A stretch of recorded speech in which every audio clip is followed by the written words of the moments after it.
Bonsoir à tous. On va terminer donc ce soir donc l'étude de Pirkei Avot par une dernière grande Haggadah. Donc mon but encore une fois c'était de vous présenter les Tanaïm des Pirkei Avot et la manière dont ils sont présentés dans les Pirkei Avot grâce aux Haggadot de la Gemara, et c'est tout à fait complémentaire puisque c'est une façon de montrer que les Pirkei Avot sont écrits de manière à mettre en avant certains Tanaïm, à les positionner les uns par rapport aux autres, et à la fois présenter des écoles et des opinions différentes, et à la fois, malgré tout, privilégier peut-être certaines. Alors, pour ça, on va faire un rapide détour par le quatrième Pérec. Je vous rappelle que le cinquième Pérec est un Pérec qui est anonyme, puis le sixième Pérec n'appartient pas au Pirkei Avot réellement.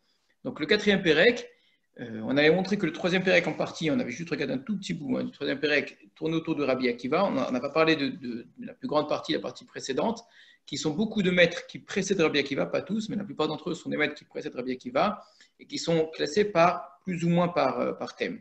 Autour de Rabbi Akiva, on va avoir deux maîtres qui sont presque en controverse avec lui, un essentiellement Rabbi Ishmael, et un après lui, Rabbi Elazar ben Azaria, ce qui recrée l'équilibre qu'on avait connu dans le premier chapitre entre les Zugot. Quand on regarde le quatrième chapitre, on aura beaucoup de Tanaïm qui tournent autour de Rabbi Akiva, qui sont les élèves de Rabbi Akiva, ou qui en tout cas gravitent autour de Rabbi Akiva. On va regarder donc le quatrième Pérec, juste quelques Mishnayot seulement. Quatrième Pérec commence par Benzoma. C'est intéressant parce que Benzoma, et c'est vrai, ça va être vrai également, pour la Mishnah suivante, Ben Azaï, n'est pas Rabbi, donc il n'a pas de titre de maître. La raison, c'est que Benzoma comme Ben Azaï sont morts jeunes avant de pouvoir accéder au titre de Rabbi. Mais ils étaient tellement grands que leur enseignement était suffisamment important pour être consigné, gardé pour les générations futures. Alors, ça me paraît en vérité comme une explication que vous trouverez partout, c'est une explication qui me paraît malgré tout assez insuffisante. Je l'entends, mais de deux choses l'une. Soit véritablement c'était de très grands chachamim, de manière à ce que, comme on voit ici dans le Pirkei Avot, leur enseignement puisse être consigné dans les Pirkei Avot. Ben dans ce cas-là, ils auraient pu aussi accéder au titre de rabbi, même très jeune. Rabbi Elazar ben Azaria était très jeune, il était rabbi. Soit ils n'étaient pas encore assez grands pour devenir rabbi. Dans ce cas-là, qu'est-ce qu'ils font dans les Pirkei Avot? Donc, ce qui montre bien que Benzoma et Ben Azaï sont autre chose que simplement de jeunes étudiants brillants qui seraient morts trop jeunes. Et, évidemment, tout de suite, pour ceux qui connaissent, ça renvoie à une Haggadah très importante qui est entièrement vraiment là, axée sur le personnage de Rabbi Akiva, qui fait partie de ces Haggadot qui font de Rabbi Akiva un personnage hors du commun. C'est les fameuses histoires du 4 qui sont rentrées dans le Pardes que l'on va voir ce soir. Donc, toutes ces Haggadot, il faut vraiment les associer presque les unes aux autres. Il en manque encore beaucoup, on n'a pas pu toutes les étudier. Mais la Haggadot de la Gemara, je vous assure qu'elle permet de beaucoup mieux comprendre les Pirkei Avot et inversement dans l'autre sens également, parce que les Pirkei Avot permettent d'organiser un petit peu toutes ces Haggadot et les placer les unes par rapport aux autres et parfois faire ressortir certains aspects auxquels on ne pense pas nécessairement. Donc, Rabbi Akiva est, on pourrait dire a priori, donc le compagnon d'études, enfin l'opposé, pas le compagnon d'études, l'opposant de Rabbi Ishmael, et c'est tout, ce sont deux écoles. Or, les Pirkei Avot, et d'une manière générale, la Gemara va clairement suivre le chemin de Rabbi Akiva, même si on va retenir l'ensemble des enseignements qui sont ceux de Rabbi Ishmael ou des autres écoles. Rabbi Akiva a eu plusieurs élèves, parmi ceux-là, Rabbi Shimon Bar Yochai. Dans la Haggadah que nous avons racontée la semaine dernière, la fameuse Haggadah où Rabban Gamliel a été destitué, tout avait commencé par une question qui était est-ce que la tefila de Harvit, est-ce qu'elle est Reshut ou est-ce qu'elle est Chova? Est-ce que c'est juste quelque chose qui est facultatif de prier Harvit ou est-ce que c'est une obligation? Rabbi Yoshua avait dit que c'était, donc il y avait un élève qui était venu me poser la question, Rabbi Yoshua lui avait dit que c'était facultatif. Il est venu voir Rabban Gamliel, et Rabban Gamliel avait dit que c'était une obligation et de là était parti tout le problème. Et vous avez déjà dit qu'on a les Haggadot, beaucoup d'Haggadot partent au départ d'une discussion halachique. On nous parle d'un simple élève. Or, la fin de la Haggadah là-bas va dire mais c'est qui cet élève en fait? Comme si on avait voulu nous garder cela pour la fin comme une sorte de petit plus. En fait, c'est Rabbi Shimon Bar Yochai. C'est Rabbi Shimon Bar Yochai qui à ce moment-là était encore un élève et qui c'est lui qui a mis un petit peu le feu aux poudres. Et de Rabbi Akiva et Rabbi Shimon Bar Yochai, on va avoir ici une école typique qui va ensuite prendre une importance considérable, mais beaucoup plus tardive en vérité, avec le Zohar. Quand on étudie la Mishnah ou quand on étudie la Gemara, il faut faire attention à ne pas les étudier avec l'optique qui va être celle du Zohar, qui va faire de Rabbi Shimon Bar Yochai un deuxième Moshe Rabbeinu. Donc, il y a énormément d'agadotes qui vont aussi dans ce sens-là dans la Gemara, mais malgré tout, ça n'a pas la même ampleur que ça prendra plus tard dans le Zohar. Un autre maître très important qui va être dans les élèves de Rabbi Akiva, c'est Rabbi Meir. Et c'est généralement plutôt l'école de Rabbi Meir qui va être mise en avant. De Rabbi Meir va avoir un élève extrêmement important, qui va être l'élève de tous d'une certaine façon, mais son maître par excellence, entre autres, ça va être Rabbi Meir, c'est Rabbi Yehuda Hanassi. Donc, parmi les élèves de Rabbi Akiva, vous avez Rabbi Yehuda, on en a parlé un petit peu dans l'opposition qu'on en avait entre Rabbi Yehuda Bar Ilai et Rabbi Shimon Bar Yochai concernant les Romains. L'un qui était favorable aux Romains, qui était favorable au travail, à la politique, etc., on pourrait dire à la vie sociale, à la réalité pragmatique, donc une Torah qui soit dans le monde, on pourrait dire d'une certaine façon, c'était Rabbi Yehuda, et opposé à lui, Rabbi Shimon Bar Yochai, qui serait une Torah complètement détachée du monde, hors du monde, une Torah miraculeuse, une Torah sans travail, où toutes les choses qui ne seraient pas de la Torah seraient opposées à la Torah d'une certaine façon. Ces deux écoles se tiennent, toutes ces deux écoles, on pourrait dire véritablement, il n'y en a pas une qui a raison au détriment de l'autre, pas du tout, ce sont deux écoles qui trouvent leur source profondément dans l'ensemble des enseignements de la Torah, mais ce sont des écoles qui sont opposées. Au niveau de la halakha, c'est quand même la pensée de Rabbi Yehuda qui va être dominante. Voilà trois des élèves. Or, quand on va regarder dans d'autres textes de la Gemara, on va découvrir qu'en fait, il avait encore d'autres élèves, Rabbi Akiva, sans compter les 24 000, mais on peut compter parmi ces élèves dans une certaine mesure, c'est justement les deux premiers du Pérec, Ben Zoma et Ben Azaï. Première Mishnah et Mishnah Bet. Donc, ça va dans le sens que j'étais en train de vous dire. Troisième Pérec, au départ, on parle de différents auteurs, qui sont surtout des auteurs qui précèdent Rabbi Akiva, parce qu'il faut entendre ce qu'ils ont à dire, classés aussi par thème. Alors, il y a parfois quelques auteurs qui viennent après Rabbi Akiva, mais c'est lié au thème qui est développé. Et ensuite, on veut focaliser sur Rabbi Akiva, on donne plusieurs enseignements de Rabbi Akiva. Mais pas seulement, on donne aussi les autres. Les autres, c'était Rabbi Shmuel et Rabbi Elazar ben Azaria. Le pérec suivant, on va revenir à ce qui était Rabbi Akiva, avec des auteurs tout à fait extraordinaires, que sont Ben Zoma et Ben Azaï. Les deux n'ont pas de prénom dans la Mishnah. Or, les deux s'appellent Shimon, c'est quand même assez surprenant. Les deux sont très liés à Rabbi Akiva. Et les deux vont connaître une histoire proche de Rabbi Akiva tout en étant détachés de Rabbi Akiva. Il en manque un quatrième. On a Rabbi Akiva, Ben Zoma, Ben Azaï. Le quatrième, c'est Elisha ben Abouya. Alors, on va aller un petit peu plus loin dans les Mishnayot. On va le trouver dans le quatrième pérec, Elisha ben Abouya.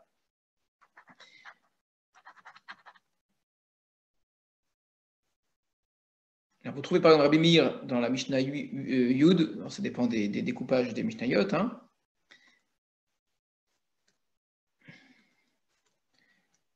On a Rabbi Yaakov à la Mishnah Tetzaïn. D'après certains, Rabbi Yaakov est un descendant de Elisha ben Abouya. Et vous avez donc à la Mishnah Kaf, Elisha ben Abouya Omer. Alors, Elisha ben Abouya, lui aussi, n'est pas appelé Rabbi. Donc, il y en a trois dans ce pérec qui ne sont pas appelés Rabbi. Ben Azaï, Ben Zoma et Elisha ben Abouya. Or, Elisha ben Abouya était Rabbi. Il n'est pas un élève du tout de Rabbi Akiva. Il est très proche de Rabbi Akiva. Il est probablement plus ou moins de la même génération de Rabbi Akiva. Il a étudié chez les mêmes maîtres, chez Rabbi Eliezer, chez Rabbi Yehoshua. Et on a des textes qui le présentent comme un des très grands maîtres de son époque. Alors, on va regarder tout de suite la Haggadah. Alors, peut-être on va quand même regarder leur enseignement de ces trois-là. Donc, Ben Zoma Omer, Ezeu Chacham Alomed Mikol Adam, quel est l'homme sage? Celui qui apprend de tout homme. Donc, ce n'est pas celui qui enseigne à tout le monde, c'est celui qui sait apprendre de tout le monde. Mais en général, la Mishnah va renverser on va dire, la pensée commune. Ezeu Gibor, quel est l'homme fort? Celui qui sait retenir ses passions. Donc, ce n'est pas celui qui sait exprimer sa force, la faire sortir, montrer toute sa puissance. C'est l'inverse, c'est qui sait la retenir. Quel est l'homme riche? Ce n'est pas celui qui possède beaucoup, mais c'est celui qui se réjouit de ce qu'il a. Et enfin, quel est l'homme honorable? Ce n'est pas celui qui reçoit les honneurs, celui qui en donne. Très très belle Mishnah, évidemment, qui mérite d'être étudiée mot à mot avec les psukim qui sont cités. Ben Azaï Omer, Heverat se mitzvah kala ou boreach mina avera. Cours pour accomplir une mitzvah légère et fuit devant la avera. Donc il ne suffit pas d'accomplir les mitzvot et de ne pas transgresser en faisant une avéra, il faut avoir un comportement qui est en relation avec la mitzvah. Donc, ce n'est pas juste je fais une mitzvah, mais je cours pour la mitzvah. Ce n'est pas juste que je ne fais pas une avéra, je fuis devant l'avéra. Pourquoi? Chez mitzvah goreret mitzvah, avéra goreret avéra. Phrase extraordinaire, une mitzvah entraîne une mitzvah, une avéra entraîne une avéra. Donc, si je fais une mitzvah, je vais en avoir encore une autre, donc autant m'empresser d'en faire beaucoup. Par contre, si je ne fuis pas devant l'avéra, je risque d'en faire une, mais en faisant une, je vais continuer. La Mishnah ne s'arrête pas là, elle est extrêmement intéressante dans sa conclusion. Chez Srar mitzvah, mitzvah, ou Srar avera, avera, ce n'est pas juste que l'une entraîne l'autre, mais la récompense d'une mitzvah, c'est la mitzvah. Et la récompense pour une avera, c'est la avera. On peut comprendre de deux façons. La récompense d'une mitzvah, c'est une autre mitzvah. Donc, en faisant une mitzvah, j'aurai le mérite d'en accomplir une autre. Et la punition d'avoir fait une avera, ça va me faire encore une autre ensuite. Il n'y a pas pire punition que d'être pris dans un piège, dans une sorte de mécanique qu'on n'arrive plus à arrêter, où le mal entraîne le mal et on ne peut plus s'arrêter de le faire. Et le pire, c'est qu'à un moment, on en prend conscience et qu'on n'arrive plus à mettre fin à cet engrenage-là. À l'inverse, l'engrenage de la mitzvah aussi est vrai. On peut comprendre également la récompense d'une mitzvah, c'est la mitzvah elle-même, ou la punition pour une avéra, c'est la avéra elle-même. C'est une explication qui est belle, qui est juste aussi, mais qui ne me paraît pas être le sens vraiment de la Mishnah, puisque ça fait suite à ce qui précède. Court pour une mitzvah, car une mitzvah entraîne une mitzvah. Et pourquoi une mitzvah entraînerait une mitzvah? Parce que la récompense d'une mitzvah, c'est une mitzvah. Et pourquoi est-ce qu'une avéra entraîne une avéra? Parce que la récompense d'une avéra, c'est d'accomplir une autre avéra. Ou Aya Omer, il disait également, Ben Azaï, Al tehivaz lechol adam, val teimaflik lechol davar, she'en lach adam she'en shah, ve'en lach davar she'en makom. Donc ne méprise aucun homme et ne rejette aucune chose, car il n'y a pas d'homme qui n'ait pas son heure, il n'y a pas de chose qui n'ait pas sa place. Là aussi, extrêmement intéressant comme idée de savoir que chaque chose dans ce monde, chaque personne dans ce monde, a son temps ou à sa place. Vous remarquerez qu'aux humains, on applique le temps, et aux objets, aux choses, on applique le lieu. Il n'y a pas que chaque chose a son heure.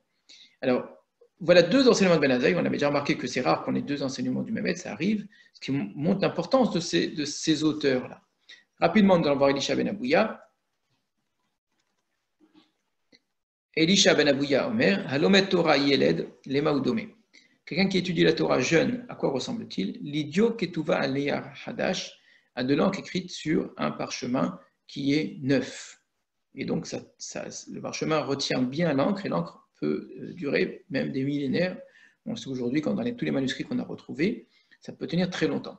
L'Omet Torah Zaken Lema Udome. Mais quelqu'un qui étudie la Torah alors qu'il est âgé, à quoi ressemble-t-il? L'idiot Ketuva Aleyar Mahouk a de l'encre écrite sur un parchemin qui est effacé. Donc à l'époque, on économisait le parchemin. Donc il arrivait parfois quand on n'avait plus besoin d'un texte, on effaçait le texte. Pour effacer le texte, on utilise une lame, on gratte, un couteau. Donc le parchemin est un peu abîmé. Donc quand on écrit, évidemment, ça tient beaucoup moins bien. Donc quelqu'un qui étudie jeune, son étude se garde longtemps, elle ne s'efface jamais. Donc il retiendra tout le temps ce qu'il a étudié jeune. C'est une idée sur laquelle les sages reviennent très souvent. L'importance d'avoir étudié jeune. Maintenant, ça ne veut pas dire qu'il ne faut pas étudier vieux, mais que quand on a étudié vieux, âgé, ce qu'on a étudié âgé, on le retient moins bien. Il y a une moins bonne perception des choses qui fait qu'on les garde moins bien. Rabbi Yosef bar Yehuda, ish kfar Rabbi Omer, alomet Torah min aktanim lemaudome leochen avim kol veshote yain nikitov, alomet Torah min azekenim lemaudome leochen anavim beshuyot veshote yain yashan.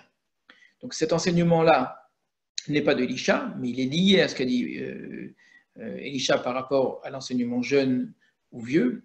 Donc lui dit, celui qui apprend la Torah des gens qui sont jeunes, à quoi ressemble-t-il? À quelqu'un qui boit des raisins qui sont acides et qui mange des raisins qui sont acides et qui boit du vin quand il vient de sortir du pressoir, donc il n'est pas bon. Par contre, celui qui étudie la Torah des personnes qui sont âgées, à quoi ressemble-t-il? À quelqu'un qui mange des raisins qui sont mûrs et qui boit du vin qui est vieux. Alors, ce n'est pas l'inverse de ce que dit Elisha, mais c'est un renversement malgré tout par rapport à la position des jeunes et des vieux. Dans l'étude, la jeunesse est préférable évidemment à l'âge âgé, alors que dans l'enseignement, c'est l'inverse. Celui qui a étudié jeune, mais qui un jour est devenu âgé, donc il a une expérience extraordinaire, et bien son enseignement est beaucoup plus mûr que celui qui enseigne alors qu'il est encore jeune. Rabbi Meir Omer, Al tistakel bakan kan, ela bema sheyeshbo. ne regarde pas la cruche, mais regarde ce qui est à l'intérieur. Yesh kankan chadash male yeshan, veyeshan shafilu chadash enbo. Il y a des cruches neuves qui sont pleines de vieux vin, et il y a des cruches qui sont vieilles, mais qui sont même du vin nouveau, il n'y a pas dedans. Donc il y a des gens qui sont vraiment cruches. Voilà pour l'enseignement de Rabbi Meir. Je me demande, je crois qu'il y a des versions où c'est Rabbi Yehuda, Rabbi Yehuda Nassi qui dit cela, je ne suis pas sûr. Or, ça n'est vraiment pas anodin que Rabbi Meir dise cela. On va le voir dans la Haggadah qui va suivre. Rabbi Meir va être un élève de Rabbi Akiva, on l'a dit. C'est un des grands élèves de Rabbi Akiva, mais il va aussi être l'élève de Elisha ben Abouya. Alors, on va aller vers la Haggadah, la fameuse Haggadah. C'est une très longue Haggadah, extrêmement difficile, parce qu'elle parle de manière très souvent mystérieuse, volontairement, hein, même mystique. Il y a des choses ici qui sont des allégories, des choses qui sont des façons de dire les choses uniquement pour les initiés. Donc on est face à une Haggadah qui cache énormément d'idées, volontairement, hein, donc dans un langage un peu parfois ésotérique, parlant d'un sujet qui est le sujet le plus secret qui soit. Un des héros de cette Haggadah, ça va être Rabbi Akiva, mais pas seulement.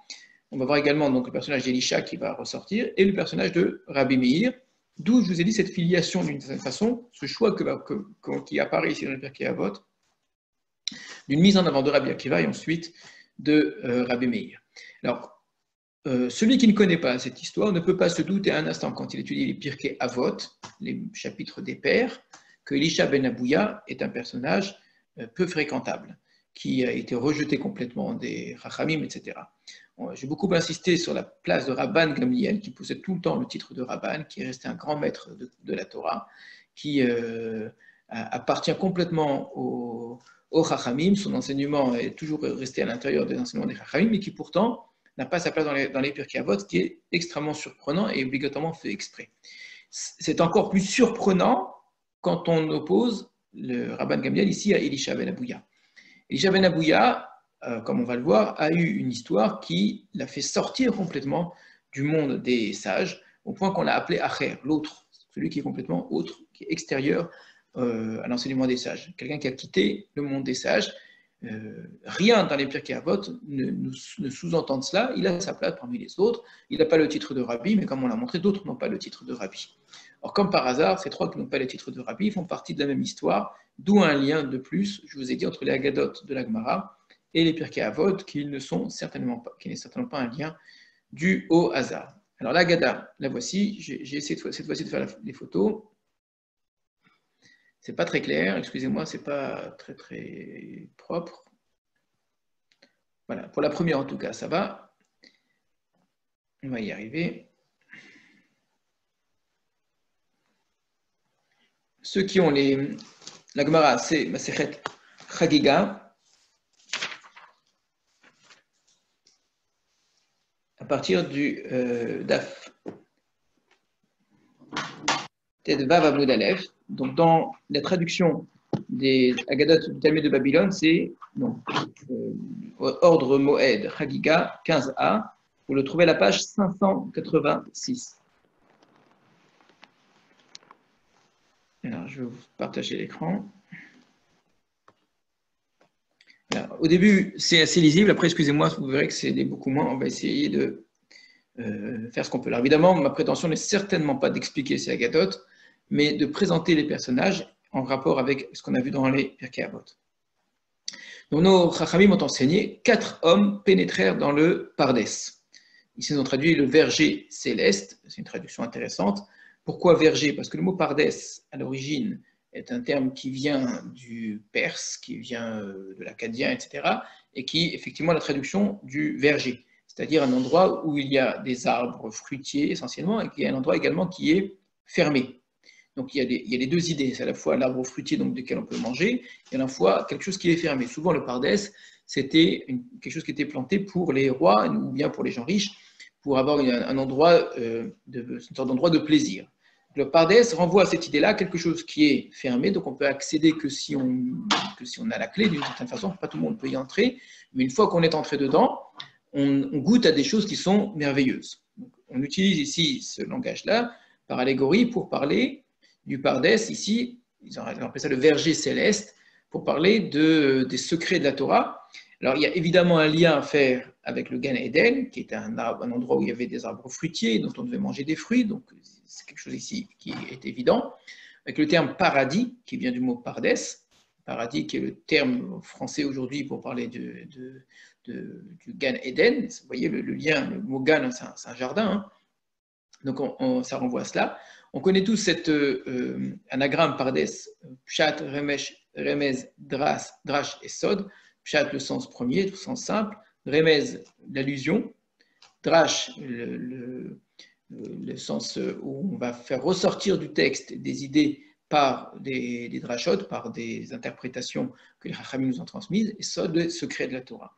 Me semble-t-il, cet anagramme-là, le sens du mot pardes est assez tardif. On ne le trouve nulle part écrit.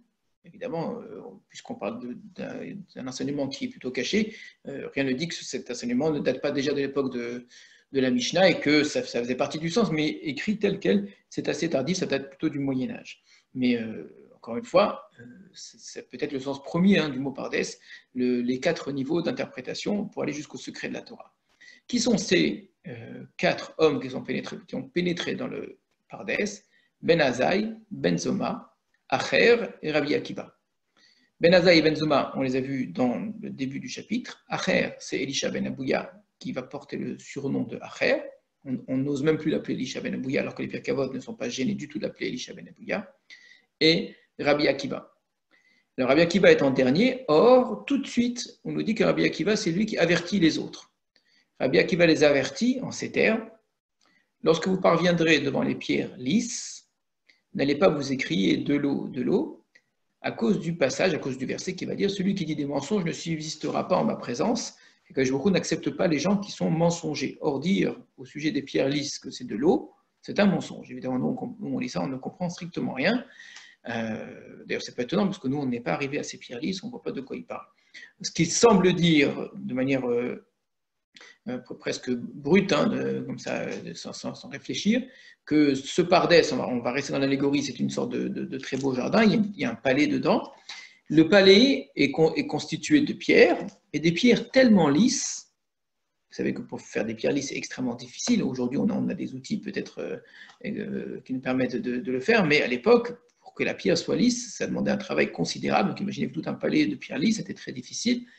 Donc les pierres lisses sont tellement lisses qu'elles donnent l'impression que c'est de l'eau. Alors ne vous trompez pas et ne dites pas que les pierres sont de l'eau.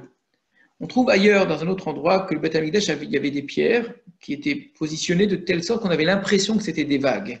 Et ça donnait l'impression d'être dans la mer. Je serais étonné qu'il n'y ait pas un lien entre ces deux agadotes, ces deux histoires-là, que la pierre peut être prise pour de l'eau. Surtout ne dites pas cela. Pourquoi ne dites pas cela? Alors, on pourrait imaginer, ne dites pas cela parce que vous allez vous faire mal, vous allez croire que c'est de l'eau, vous allez boire quelque chose qui n'en est pas. En plus, la pierre qui donne de l'eau, ça renvoie évidemment à des choses qu'on connaît très bien. Et dans la Torah et dans la Teilim, c'est une association pierre et eau qui est très courante. Chez Rabbi Akiva lui-même, d'ailleurs, dans sa propre vie, le rapport de la pierre à l'eau, qui sont deux opposés, mais qui est une sorte de guerre entre eux, mais qui peuvent être complémentaires, où la pierre fait sortir l'eau et l'eau peut traverser la pierre. Il y a l'idée du dur et du tendre d'une certaine façon, mais où le dur peut donner le tendre, et parfois le tendre peut transpercer le dur par le travail, par le fait que les choses reviennent les unes après les autres. Ça renvoie évidemment à deux idées très fortes, din et rachamim, la rigueur d'une part et la miséricorde d'autre part. Eh bien, on peut se tromper et prendre l'un pour l'autre. Alors, c'est dangereux, on peut se tromper. Alors, ce n'est pas ce que dit Rabbi Akiva. Rabbi Akiva dit: ne dites pas. N'allez pas vous écrier de l'eau, parce que le problème, c'est le mensonge. C'est extrêmement important comme idée, c'est-à-dire que le problème n'est pas de s'être trompé soi-même, mais à cause du fait de s'être trompé, de se causer du tort par la suite en ayant pris l'un pour l'autre, pas du tout. Mais c'est dans le mensonge. Vous allez utiliser un langage qui est mensonger. Alors, on touche ici peut-être, et il est très important pour tout ce qui est lié au pardes, de manière générale, au drashot, au agadot, à tous ces textes-là, où c'est Moreh Nevuchim qui insiste beaucoup là-dessus, le Rambam, où une des clés pour pouvoir étudier ce genre de texte, c'est justement le fait de réussir à comprendre qu'un mot signifie autre chose. On n'est pas dans une problématique, encore une fois, qui est celle de se tromper de réalité, de prendre l'un pour l'autre. On est dans un problème qui se situe au niveau du langage. C'est-à-dire que ne dites pas que ça, c'est cela. Ça peut renvoyer à cela, ça peut donner l'impression que, etc.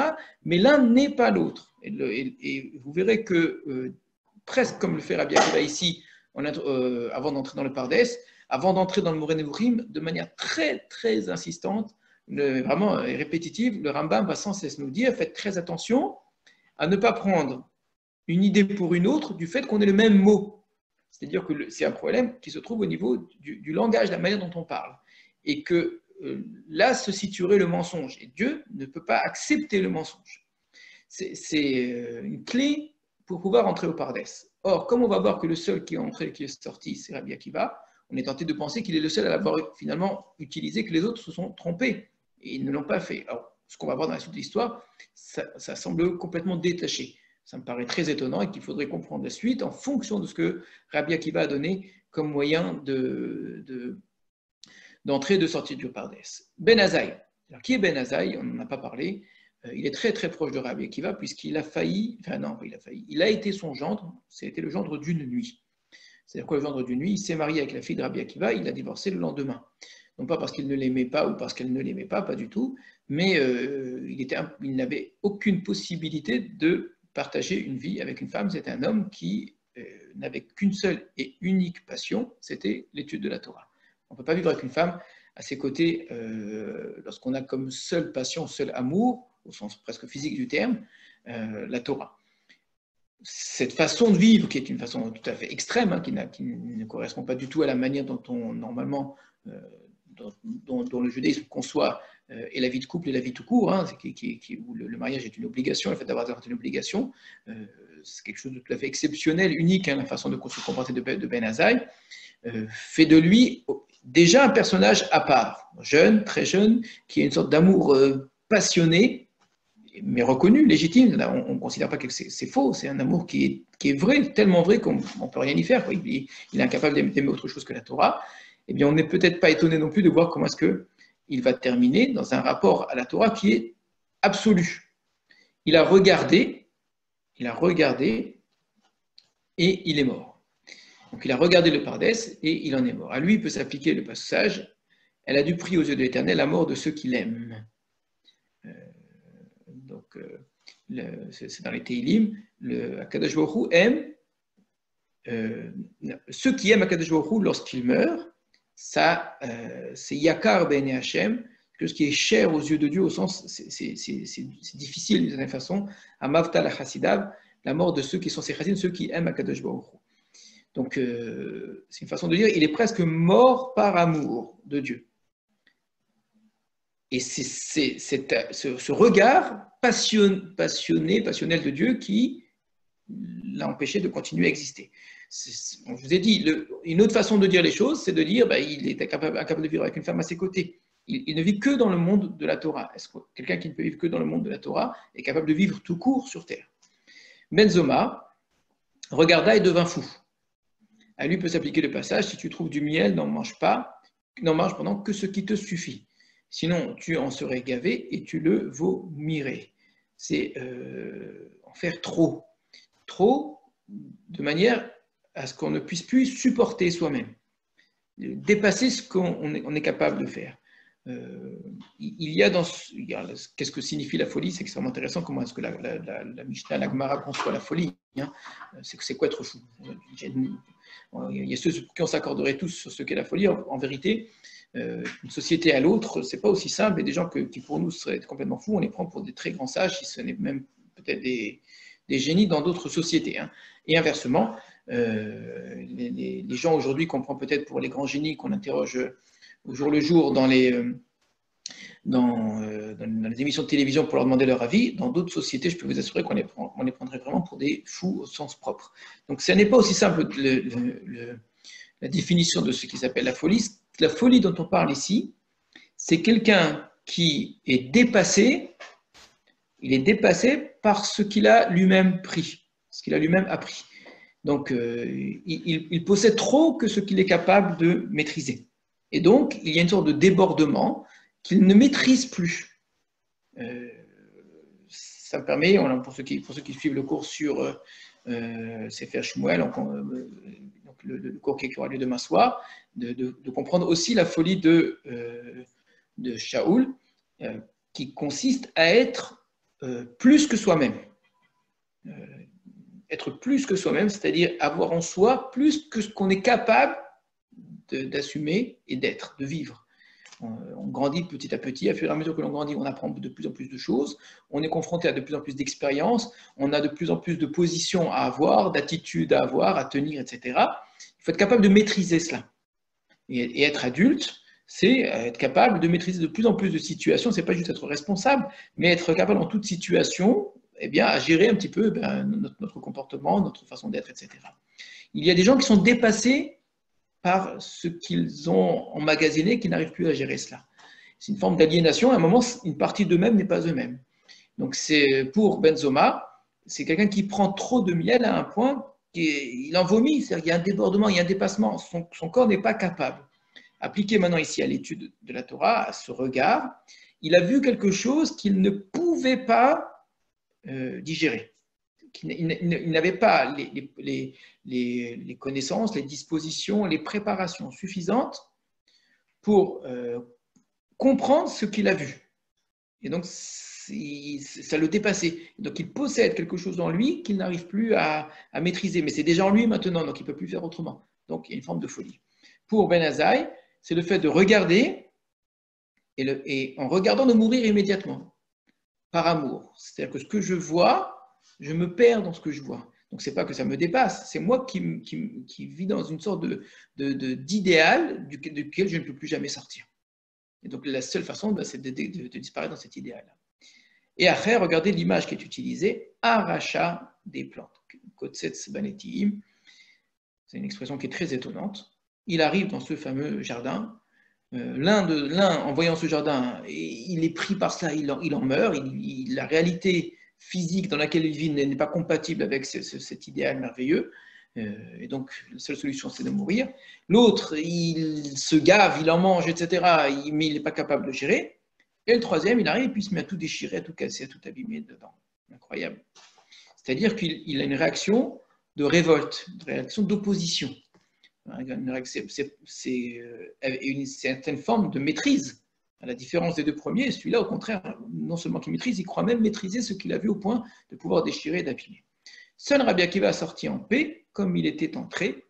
Il a pu rentrer dans le Pardes, et il en est également sorti. Beaucoup font la remarque. Pourquoi la Gemara nous dit il est sorti comme il est rentré? Ce qui veut dire que les autres, non seulement qu'ils ne sont pas sortis Béchalom, ils n'étaient pas rentrés Béchalom. C'est-à-dire que pour pouvoir sortir Béchalom, il fallait déjà avoir un certain shalom en soi, être déjà une certaine harmonie. Le mot shalom, c'est une forme d'harmonie en soi pour pouvoir entrer et en sortir. Donc le problème qui s'est posé pour Ben Azaï, Ben Zoma et Elisha dans le Pardes était déjà en germe avant d'entrer dans le Pardes, évidemment. Et Rabbi Akiva, lui par contre, est le seul à pouvoir être rentré, sorti beaucoup plus tard dans la Gemara, mais c'est la même Agada. On nous racontera que même pour Rabbi Akiva, ça n'a pas été aussi évident. Et puis les Malachim, les anges ont voulu le tuer, qu'il a été presque protégé. Donc même Rabbi Akiva a failli être touché par cela. Alors, de là, le texte va pas du tout parler de Ben Azaï, pas du tout parler de Ben Zoma, pas du tout parler de Rabbi Akiva. Alors qu'on pourrait dire Rabbi Akiva, c'est quand même le personnage le plus important.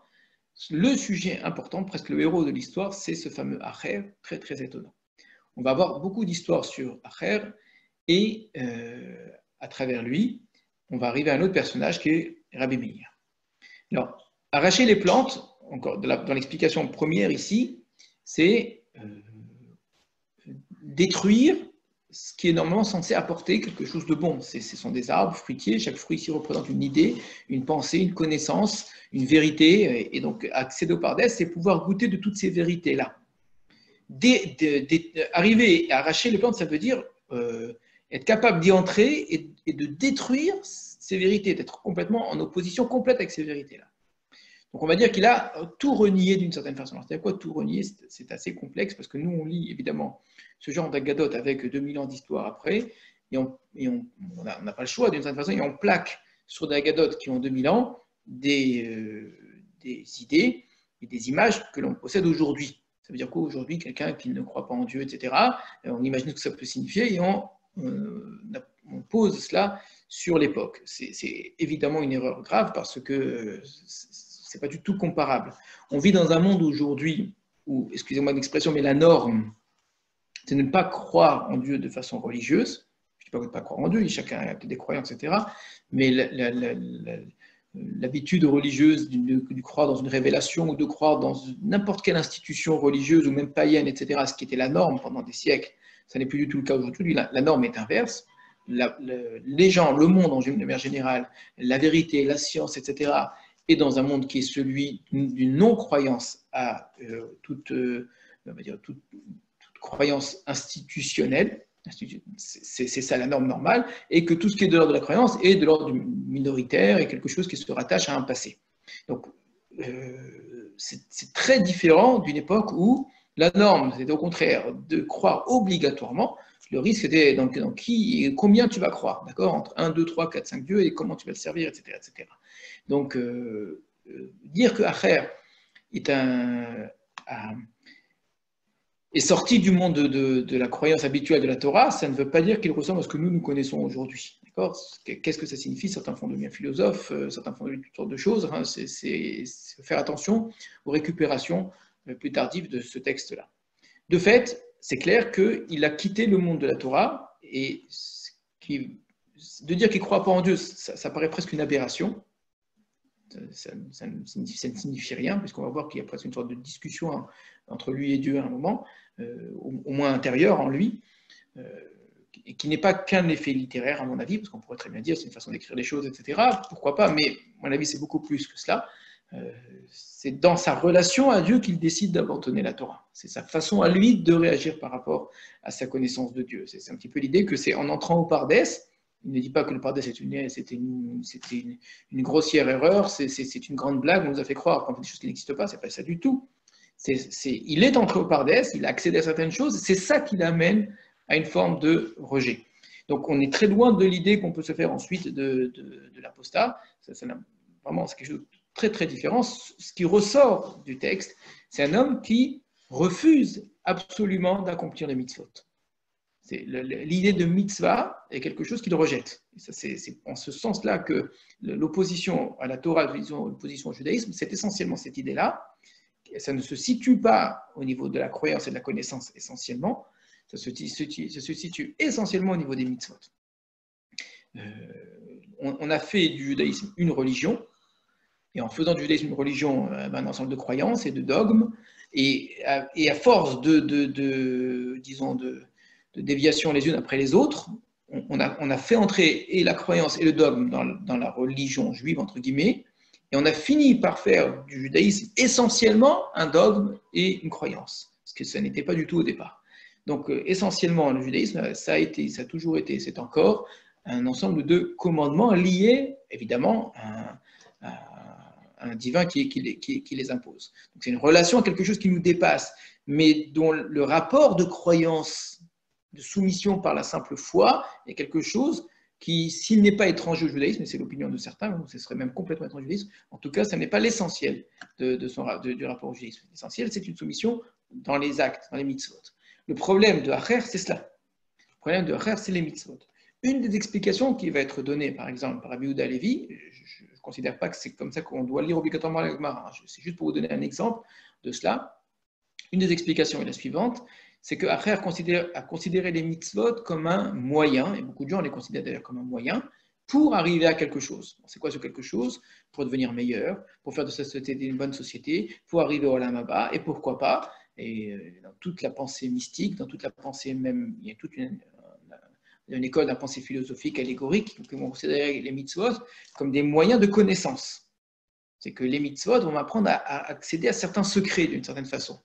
Donc, une fois que je suis arrivé au but, je suis arrivé à la connaissance, je n'ai plus besoin du moyen. Le moyen devient un outil sans intérêt.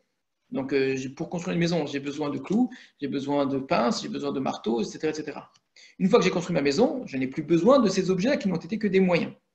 Donc, il a abandonné le moyen parce qu'il avait obtenu le but. Le but, c'était d'arriver au Pardes. C'est une belle explication intéressante, qui est peut-être vraie en partie, qui me paraît malgré tout insuffisante. Non pas que Lévi n'est pas capable d'aller plus loin, Chas v'Shalom, mais il faut le savoir lire le Kuzari, qui dans son but, ce n'est pas de donner le sens complet d'une idée, c'est juste d'apporter quelques éléments d'explication.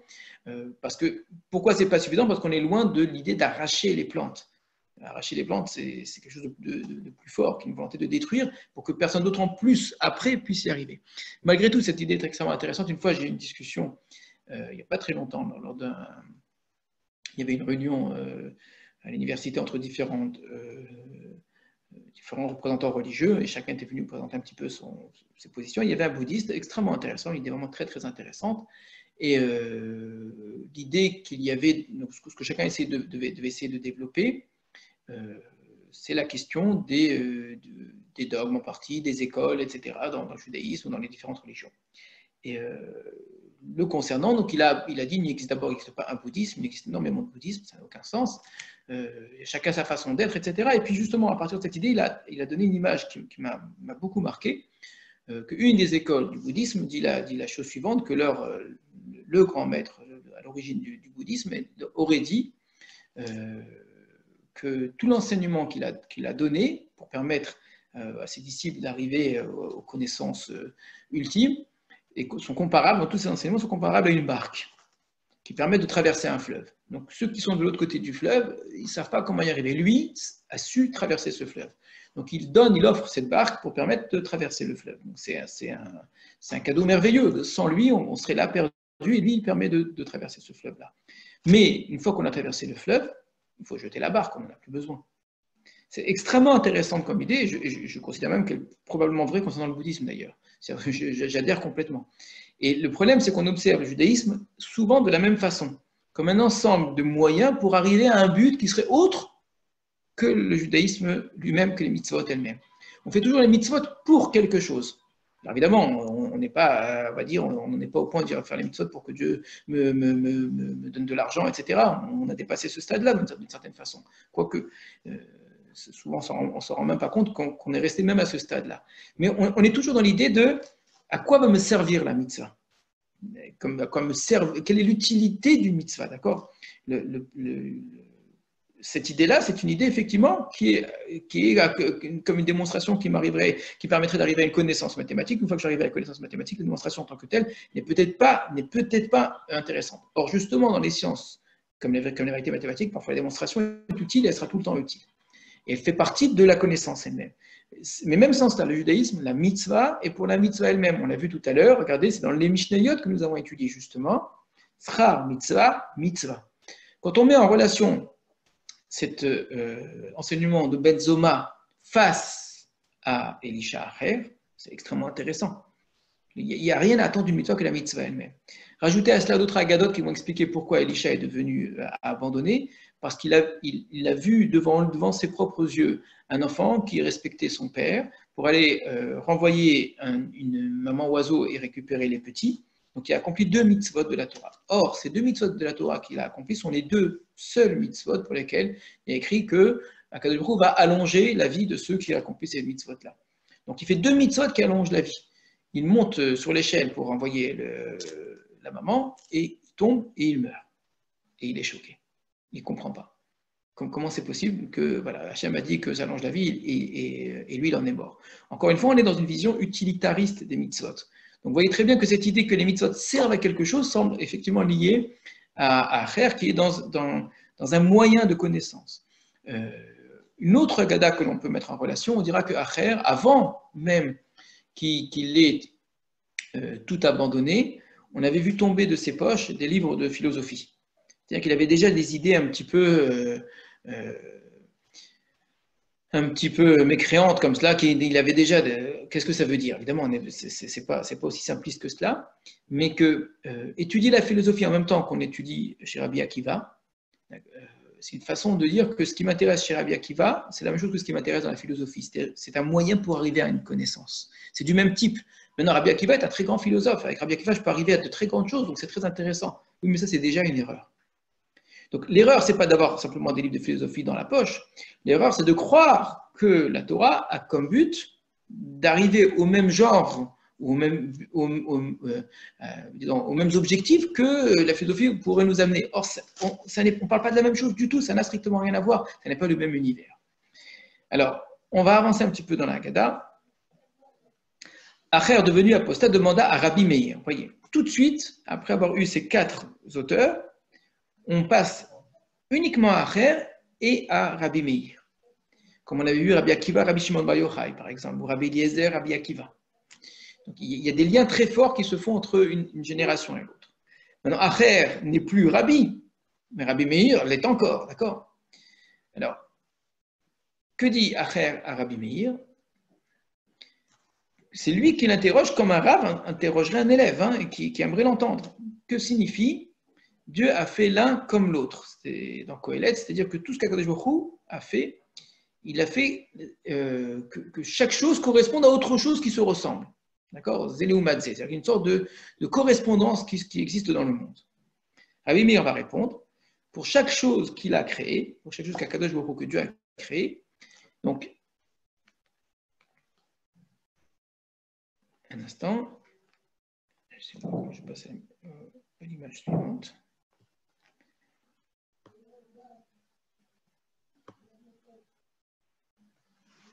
Est-ce que vous voyez la deuxième image?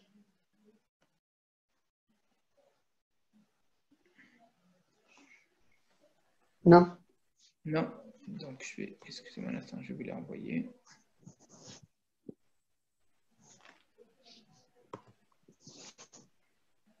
Ça y est. Voilà. Donc, Rabbi Meir lui répond, pour chaque chose que Kadosh Baruch Hu a créé, il a créé une autre qui lui correspond. Par exemple, il a créé les montagnes. C'est écrit en tout petit, en haut, tout en haut. Je vais essayer d'agrandir encore un petit peu.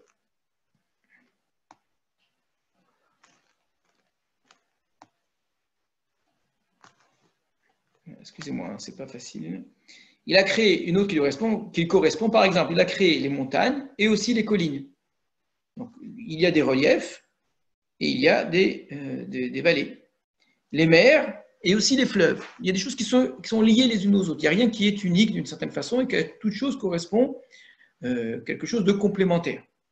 Alors, c'est extrêmement intéressant comme idée. On peut la développer en géologie, en sciences, en physique, hein, d'ailleurs, vous remarquerez, à tous les niveaux, mais même en psychologie, en philosophie, etc. C'est que très souvent, pour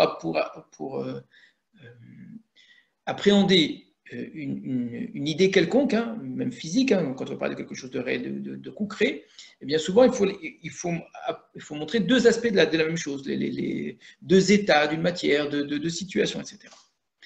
C'est intéressant comme idée, c'est ça que dirait Kohelet, que Shlomo Ameler, quand il veut dire que le monde est composé de choses qui sont complémentaires.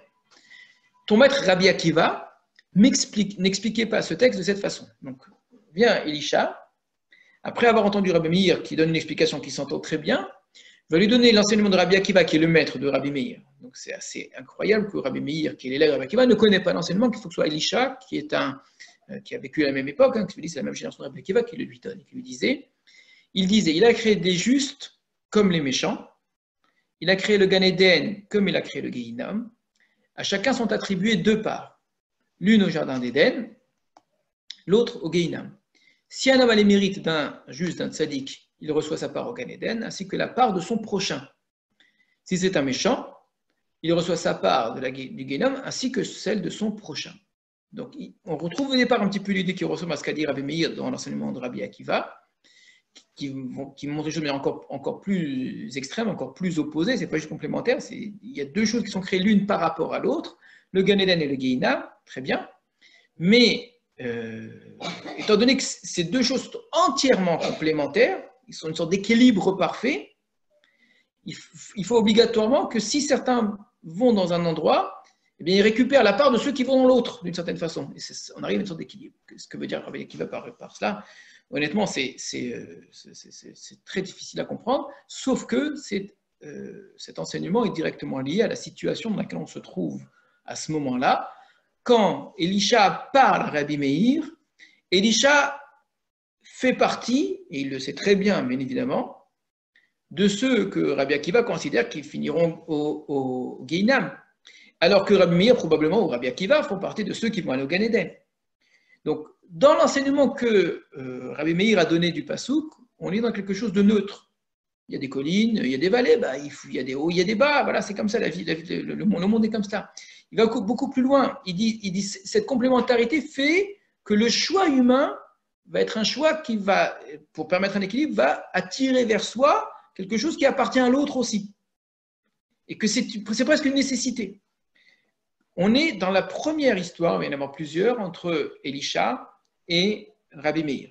C'est presque une introduction en vérité à l'ensemble des histoires qui vont suivre. C'est presque une façon de mettre en scène l'ensemble des histoires qui vont suivre entre Rabbi Meir et Elisha, en nous faisant comprendre que Elisha, c'est celui qui finira au Guéinam, on va le voir à la fin. Rabbi Meir, c'est celui qui va finir au Gan Eden, mais Rabbi Meir emporte avec lui la part d'Elisha. Et qui est-ce qui a voulu cela?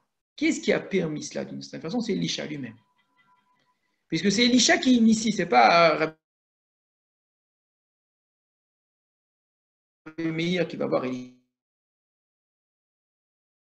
et qui lui pose la question, qu'est-ce que ça veut dire que... Donc, c'est Elisha qui connaît cet enseignement, qui voit que Rabbi Meir ne comprend pas comme ça et qui le lui dit clairement, pour initier une relation qui va s'établir entre eux. Donc, la relation qui va s'établir entre eux est une relation où le maître, c'est Elisha, et l'élève, c'est Rabbi Meir. Où Elisha, celui qui a abandonné la Torah, va enseigner la Torah à Rabbi Meir. C'est quand même incroyable cette idée-là. Mais il le fait depuis le départ dans une idée que Rabbi Meir aura deux parts. Et quelle part il aura la sienne. C'est presque une façon de dire que ma part du Gan Eden, je veux que ce soit toi qui l'aies. Donc c'est comme s'il nommait Rabbi Meir comme porteur de sa propre part. Mais quelqu'un qui fait cela, c'est quelqu'un qui croit au Gan Eden, c'est quelqu'un qui veut une part au Gan Eden. C'est comme s'il nommait quelqu'un pour prendre sa part. On est vous voyez, dans une relation extrêmement complexe où ce en quoi je crois, je fais tout pour le détruire, mais en même temps, j'y crois complètement. Et c'est pour m'assurer même que cette croyance, elle aille jusqu'au bout, je vais nommer quelqu'un pour jouer. C'est mon double. C'est exactement l'enseignement qu'il a donné ici. C'est la question du double. La personne, ici, le tzaddik, c'est le double du rachat, et le rachat, c'est le double du tzaddik, de cette façon. L'un est créé par rapport à l'autre, et que chacun a choisi son camp. Donc, il voit en Rabbi Meir son double tzaddik. Alors, on est dans une relation extrêmement intéressante entre les deux qui permet évidemment de jeter un éclairage sur l'ensemble des textes qui vont suivre. On va sauter un petit morceau. Acher donc demanda aussi à Rabbi Meir. Elle ne peut se comparer à l'or ni au verre, elle ne peut s'échanger pour un vase d'or fin. On parle ici des paroles de la Torah évidemment, qu'on peut comparer ni à l'or ni au verre. Le verre coûtait très cher à l'époque, et on ne peut pas l'échanger non plus contre un vase d'or fin. Quelque chose vraiment de très très riche. Alors, c'est ce que demande Acher Rabbi. Qu'est-ce que ça veut dire ce passouk-là? Encore une fois, c'est le maître qui interroge l'élève pour essayer de stimuler. Rabbi Meir va répondre, il s'agit des paroles de la Torah qui sont aussi difficiles à acquérir qu'un vase d'or ou d'or fin, mais qu'on brise aussi facilement que du verre. Donc, pourquoi est-ce qu'il y a deux images dans le même passouk? Pourquoi est-ce qu'on compare la Torah à la fois à l'or et au verre et ensuite au vase d'or fin? Il dit parce que ça coûte plus cher, c'est très difficile à obtenir que le vase d'or. Mais une fois qu'on a obtenu un vase d'or, le vase d'or, il tient.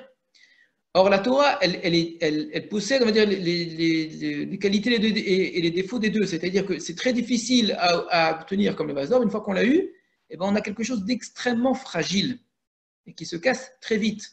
On aurait aimé avoir un vase d'or qui reste un vase d'or. Donc la Torah, il faut faire attention, elle est difficile à obtenir. Une fois qu'on l'a, on peut la perdre très vite. Là aussi, on sent très bien que la discussion qui est sous-entendue entre Rabbi Meir et Elisha, elle porte sur leur propre histoire.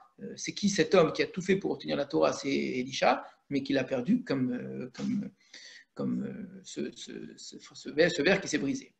Alors Elisha va lui répondre, mais un vase de terre se brise aussi bien. Alors, pourquoi tu dis que c'est comme du... Pourquoi est-ce que le passouk utilise l'image du verre? Ton maître, Rabbi Akiva, encore une fois, a interprété ce texte autrement. De même qu'il y a toujours moyen de réparer un vase d'or ou de verre endommagé, disait-il, un disciple des sages qui a péché peut toujours s'amender. C'est magnifique qu'il réponde ça. C'est Elisha qui lui-même a proposé qu'on interprète ce verset-là, qui a entendu l'explication de Rabbi Meir, et c'est une explication qui évidemment était en train de faire comprendre à Elisha qu'il avait brisé toute la Torah qu'il avait obtenue. Vient Elisha, va proposer l'interprétation qui vient de Rabbi Akiva, il ne dit pas que c'est la sienne, qui lui laisse une porte de sortie, qui lui permet de réparer. Pourquoi est-ce qu'Akadosh Baruch Hu a comparé la Torah à du verre et pas à de la terre? On serait arrivé à la même idée, que ça peut se casser très vite, parce que la différence de la terre, le verre peut être fondu, être réparé, on peut refaire le verre, on peut refaire le vase. Eh bien, appliqué à Rabbi Meir, ça veut dire, c'est pas aussi fragile que cela. C'est fragile, mais en même temps, ça peut se réparer. Alors tout de suite, Rabbi Meir lui répond, alors qu'attends-tu pour le faire? Donc toi aussi, tu peux réparer. Encore une fois,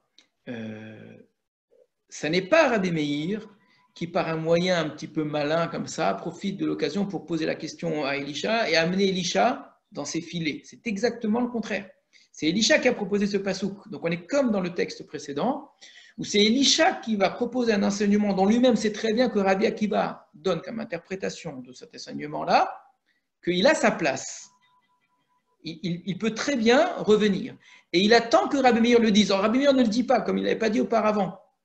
Donc Rabbi Meir, ici, n'a pas l'enseignement de Rabbi Akiva qui laisse une porte à Elisha. Et alors ce que attend Elisha, c'est cela. Une fois que Rabbi Meir dit, alors très bien, alors fais-le, il dit non, moi je ne peux pas. Car j'ai entendu une voix qui venait de derrière, donc le pargod, c'est-à-dire des endroits cachés, donc il continue à entendre des voix, des choses secrètes, quand même c'est assez incroyable. Revenez, enfants rebelles.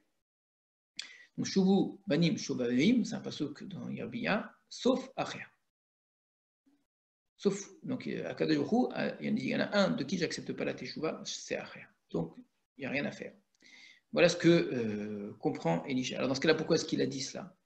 Comme s'il attendait de quelque chose de Rabbi Meir. Comme si Rabbi Meir pouvait et avait le moyen de trouver une solution à son problème. Donc il possède les enseignements qui, à un moment, lui laissent une place, mais en même temps, il sait que lui, il est peut-être allé trop loin.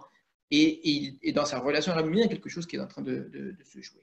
J'insiste beaucoup sur toutes ces histoires. Vous voyez, elles nous éloignent énormément des Pirkei Avot. Et pourtant, quand on voit que les Pirkei Avot décident de graver dans le marbre, de mettre dans les Avot, les pères de l'histoire d'Israël, ces personnages qui pourraient très bien passer pour des personnages secondaires, alors pas Rabbi Meir lui-même, mais Elisha certainement, il n'a pas du tout sa place dans les Pirkei Avot, et Benzoma et Ben Azai, vous voyez bien que c'est l'ensemble de cette Agada qui trouve sa place dans les Pirkei Avot. Il faut lire que cette histoire-là fait partie de ce qu'on nous a enseigné. Et on retrouve maintenant l'enseignement de Elisha qui dit dans les Pirkei Avot, celui qui a appris quand il était jeune, est quelqu'un qui n'oublie pas.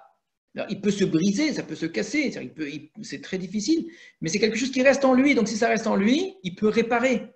Mais c'est exactement son enseignement, c'est lui qui dit cela. Donc, quelqu'un qui a appris quand il est âgé, son enseignement risque de s'oublier. Alors, en plus, il y a peut-être ici presque une sorte de petit coup donné à Rabbi Akiva, qui lui a commencé à apprendre quand il était âgé. Je ne sais pas si ça va jusque-là.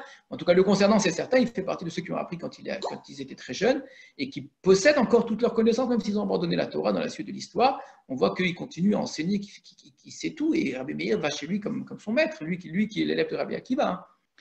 Eh bien, Rabbi Meir, c'est lui qui va dire dans les Pirkei Avot, ne regarde pas le cancan, regarde ce qu'il y a à l'intérieur, regarde pas la cruche, regarde ce qu'il y a à l'intérieur. Alors c'est dit par rapport à autre chose, c'est dit par rapport, on a dit, au vin vieux et au vin jeune. Donc quand on étudie de quelqu'un qui est jeune ou quand on étudie de quelqu'un qui est âgé. Mais ce principe, ne regarde pas la cruche, regarde ce qui est dit dedans. Une fois que ce principe est posé, il est vrai pour d'autres choses. C'est exactement ce que va dire Rabbi Meir en d'autres mots, quand on va lui reprocher pourquoi est-ce qu'il est parti étudier chez Elisha. Et la réponse va être que c'est comme une figue ou comme une grenade, c'est qu'il va jeter la peau pour manger ce qui est à l'intérieur. Donc, il a cruche ici, c'est-à-dire ce qui est extérieur, c'est quelque chose de négatif, c'est quelque chose de mal, eh bien, il faut savoir regarder ce qui est à l'intérieur. Et Rabbi Meir était capable de prendre ce qui avait à l'intérieur de Acher. Mais à travers les histoires qu'on est en train de lire, on se rend bien compte que c'est Elisha lui-même, d'une certaine façon, qui pousse Rabbi Meir à cela et qui permet cela. Lui, là, on est en train de dire que les belles histoires, il y en a d'autres qui ne sont vraiment pas belles du tout sur Acher. Là, il est présenté, on est presque séduit par le personnage, on le trouve merveilleux, il est extraordinaire, cet apostat-là, tellement bon, etc.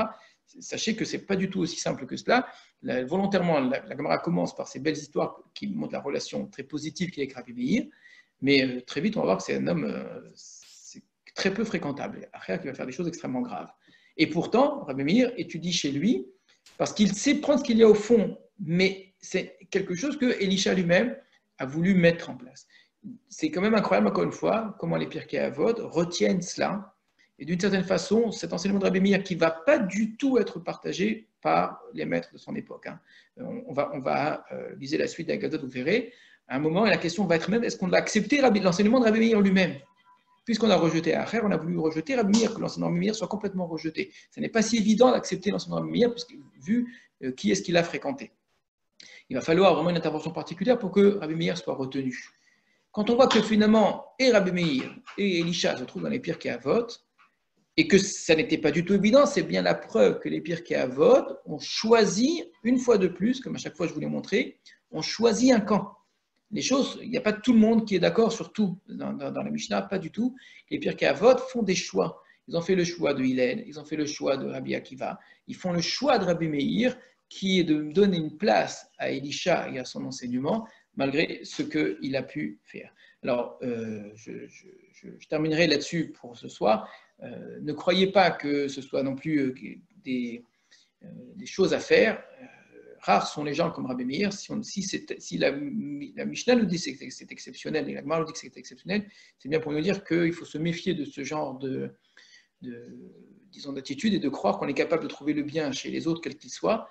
Beaucoup ont essayé de s'attacher à des gens qui avaient peut-être un fond qui était bien, mais malheureusement, c'est plus la forme qui les a avalés et leur a causé énormément de mal et énormément de tort. Donc je ne suis pas en train de dire que ce choix-là est un choix à appliquer soi-même. On n'est pas tous Rabbi Meir et puis on n'a pas tous non plus Acher devant nous. Voilà, si vous avez quelques questions, je veux bien vous écouter.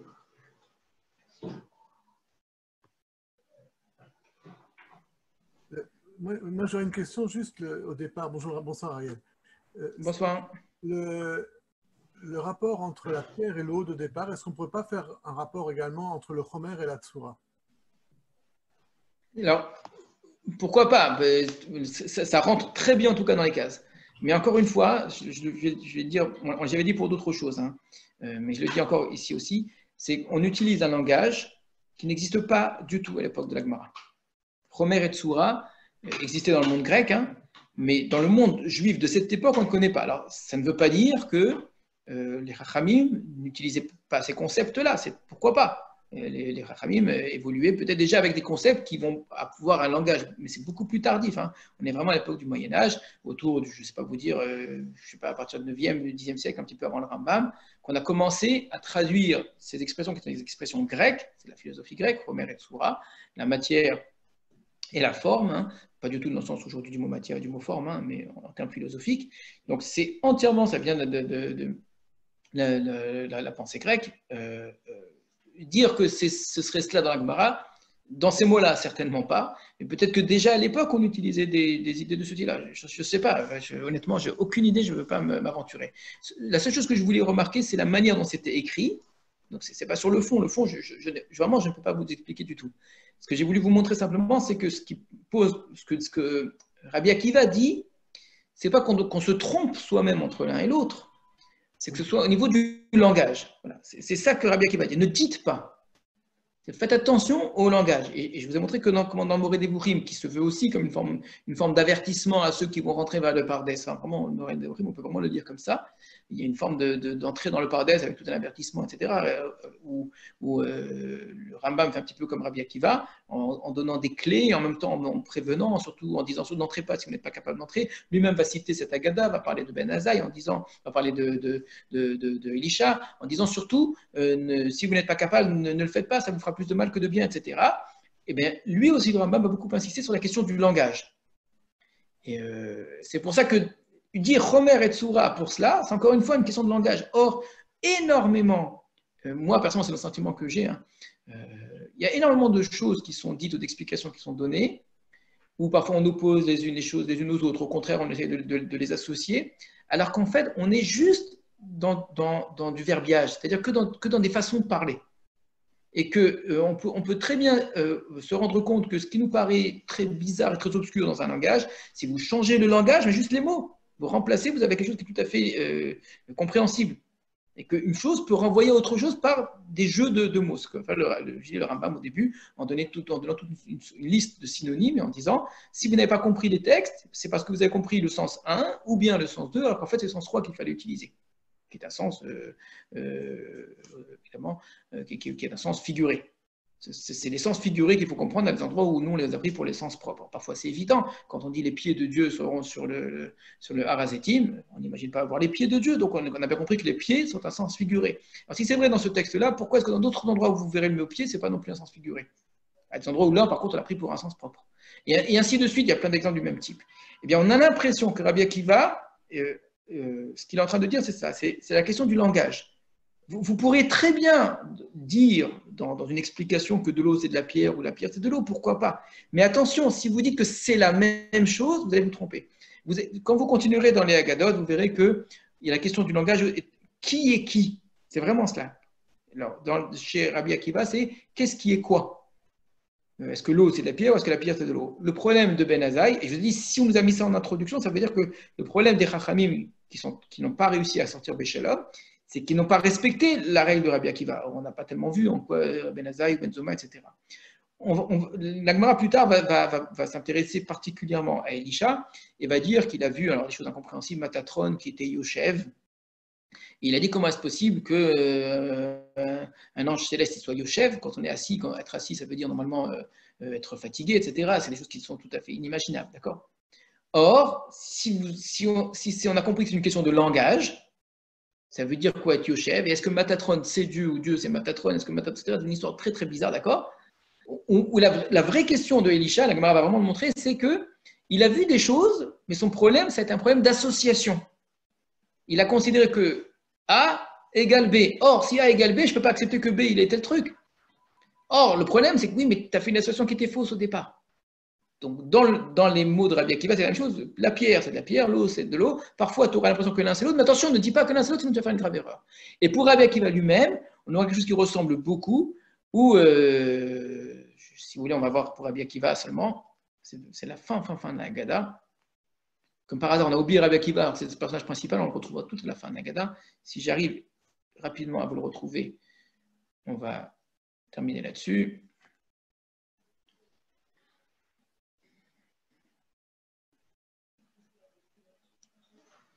Est-ce que c'est celle-là?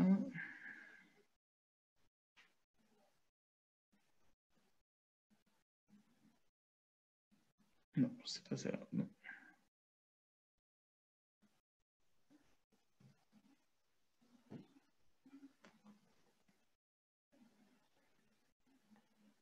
Donc, Rabbi Akiva entra, donc, attendez, 49. Je vais vous montrer. C'est tout en bas. Rabbi Akiva entra en paix dans le verger, donc dans le Pardès, et en sortit de même. Entraîne-moi à ta suite, courons, donc c'est dans Shirachirim. Voilà un passage qui s'applique bien à lui. Mais Rabbi Akiva faillit tout de même être repoussé par les anges du service divin. Donc vous voyez, après nous avoir fait comprendre que lui, il a pu rentrer et sortir, on a cru que tout s'était bien passé, ne croyez pas que c'était aussi simple. Laissez ce sage en paix, il est digne de jouir de ma gloire. Donc c'est Kadosh Baruch Hu lui-même qui est intervenu pour empêcher que Rabbi Akiva lui aussi ne soit touché. Alors dit le saint, béni soit-il. Quel passage Rabbi Akiva a-t-il interprété? Donc lui aussi, c'est intéressant de voir comment est-ce qu'on est dans l'interprétation.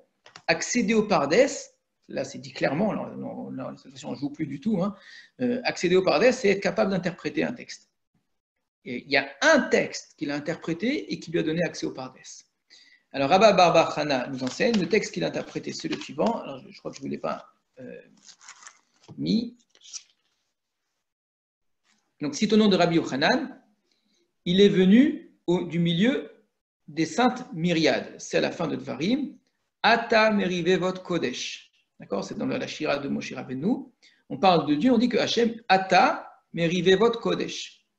Donc, il est venu, on parle de Dieu, merivevot kodesh, parmi les saintes myriades ou les myriades de sainteté. C'est quoi les myriades de sainteté? C'est probablement donc, des anges, des choses comme cela. Donc, c'est Moshe qui part, qui essaye de décrire le Sinaï, c'est vraiment le sujet de la semaine avec Shavuot, que pour parler du Sinaï, 40 ans plus tard, Moshe va décrire cela comme Akadosh Baruch Hu qui vient, au Fia Me'ar Paran, il est apparu depuis la Paran.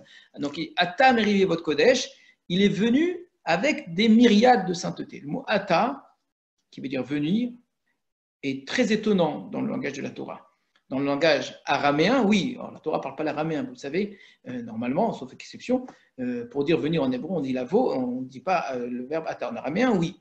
Mais de là, on voit que l'hébreu et l'araméen sont très proches et qu'on peut trouver, ce n'est pas le seul exemple, il y en a beaucoup d'autres, où des racines araméennes se trouvent dans la Torah. Et pour ceux qui font attention au pshat, ce n'est pas tellement étonnant, puisque très souvent dans le langage qui est celui de la poésie, le lexique de la poésie, presque de manière volontaire, on va utiliser des racines qui ne sont pas les racines habituelles, les racines courantes. C'est un langage très soutenu, la poésie, et il y a des racines qui n'apparaissent que dans la poésie. Et donc, ce n'est pas étonnant de trouver ces racines-là, qui sont en fait des mêmes que vous retrouverez dans le langage araméen. Donc, pour dire venir de manière très poétique, de manière épique, de manière etc., je ne sais pas si en français on aura un autre synonyme, volontairement, on va utiliser le terme ata. Tout ce que je viens de vous dire, c'est une étude stylistique, une étude vraiment linguistique des mots. Or, évidemment, ce n'est pas du tout ce qui intéresse Rabbi Akiva. C'est que Rabbi Akiva est celui qui interprète tous les et de la Torah. Là, c'est presque ça, c'est ata. Il va interpréter le mot ata. C'est-à-dire quoi que ata, il est venu Merivot Kodesh, ot ou les Rivot Kodesh. Il est comme un signe, comme un emblème pour les Rivot Kodesh. Akadosh Baruch Hu est un emblème pour les Rivot Kodesh. Donc les myriades possèdent une sorte d'emblème. Qu'est-ce que ça veut dire cela? Et c'est ce passage, l'interprétation de ce passage, de dire qu'Akadosh Baruch Hu, c'est l'emblème des anges, c'est une sorte d'image, de quelque chose qui est porté, qui est un signe à la fois des anges. C'est cette interprétation qui a fait de Rabbi Akiva celui qui est capable d'avoir accès au Pardes. Vous voyez, on est dans quel sens donner au mot. Or, dire qu'Akadosh Baruch Hu ne vient pas parmi les anges, donc un parmi les autres, entouré des autres, mais dire que tous les anges sont là et qu'ils portent quelque chose qui est un emblème, c'est-à-dire qui renvoie à eux tous à la fois sans être eux-mêmes, c'est encore une fois la problématique de départ. Qu'est-ce qui est quoi? Quand j'ai deux choses qui semblent être identiques, comme l'un le miroir de l'autre, donc c'est la même chose en vérité. Non, non, non, c'est pas la même chose. La pierre et l'eau se ressemblent, mais la pierre, c'est pas l'eau. Surtout, ne dites pas une chose pareille. À Kadosh Baruch Hu, on a l'impression que c'est EST, il est lui-même, ses anges, il est tout ça. Il n'est pas cela. Et eux ne sont pas lui. Et il y a une sorte de ressemblance où l'un est l'emblème de l'autre. Mais l'emblème exprime à la fois l'identité, on s'identifie à l'emblème, mais en même temps, ça n'est pas non plus la même chose. Alors en plus, qu'est-ce que veut dire par emblème? Là, je fais que commencer le texte, que commencer l'étude. Mais vous voyez que c'est vraiment une problématique qui est celle du sens à donner au mot et surtout la question des associations et des identités au niveau du sens. Qu'est-ce qui est quoi? Et réussir à comprendre quel mot renvoie à quoi, à quelle vérité, c'est vraiment la clé de toute la connaissance, bien évidemment. Faudrait travailler le langage, et en travaillant le langage, dans le texte de la Torah, les mots sont devant nous. Le problème, c'est qu'on donne sens aux mots selon des réalités qui ne sont pas celles à laquelle renvoient les mots nécessairement. Donc évidemment, à partir de là, on a la vérité devant nous, mais on a fait dire au texte quelque chose de faux. Et c'est ce que ne supporte pas Rabbi Akiva. C'est important d'entendre cela, je pense, parce que le nombre de choses qu'on fait dire à la Torah parfois à partir de jeux, etc., c'est quand même assez incroyable. Alors on peut s'amuser et faire dire et faire entendre beaucoup de choses en ayant conscience que ça n'est pas le texte, et ce n'est pas ce que dit le texte, ça nous évoque des idées, etc., etc. Parce qu'Akadosh ne supporte pas le mensonge. La vérité de la Torah, c'est une vérité qui est, si on prend une chose pour une autre, c'est extrêmement dangereux. On voit le monde de manière complètement faussée par la suite. On peut en mourir, on peut en devenir fou, on peut tout abandonner. Voilà. Alors, je vous souhaite un très bon Shavuot, une belle étude, un beau matin de Torah, qu'on apprenne à recevoir la Torah comme il se doit, avec préparation, avec volonté, avec amour, comme on a vu, et en se disant bien que c'est à la mesure de ce que nous aurons préparé que nous pourrons recevoir. Merci beaucoup. Merci. À sa mère.